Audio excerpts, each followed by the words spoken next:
Балаларын Сайран көлінде тұншықтырып өлтірмек болған әйел отбасымен бірге Алматы қаласынан кетіп қалды. Бұл туралы қоғам белсендісі Ақмарал Басирова мәлім етті. Осыдан 3 апта бұрын алматылық әйел балаларын Сайран көлінде тұншықтырмақ болды. Абырой болғанда оларды құтқарушылардың бірі байқап, дер кезінде судан шығарып алды. Бұдан кейін полиция аталған факті бойынша тергеу жүргізіп, оқиғаның жай-жапсары анықталып жатқанын хабарлады. Сондай-ақ әйелді тексеретін өткізу үшін диспансерге жібергені айтылды. Бірақ белгілі болғандай, ол жерден де әйелді босатып жіберген. Ал қазіргі уақытта отбасының қайда екенін ешкім білмейді. Барлығы отбасымен бірге облысқа қашып кетті. Жергілікті полиция олардың қайда екенін білмейміз деп отыр. Қылмыстық іс қозғалған, іс болса, демек табылады деп отыр. Бірақ олар заттарын жинап белгісіз жаққа кетіп қалды. Балалардың жағдайы қалай, оларды ұрама жоқ па, қатты алаңдатады.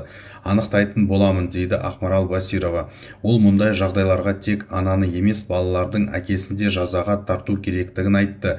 Мәселен, бұл оқиғада балалардың әкесі РОВД-ның алдында тұрып әйелін жақтаған. Оның балаларын өлтіргісі келген әйелді жақтайды. Ол кінәлі емес, күйзеліске түскен. Оны кешіріңіздерші, жазаламаңыздар, дейді.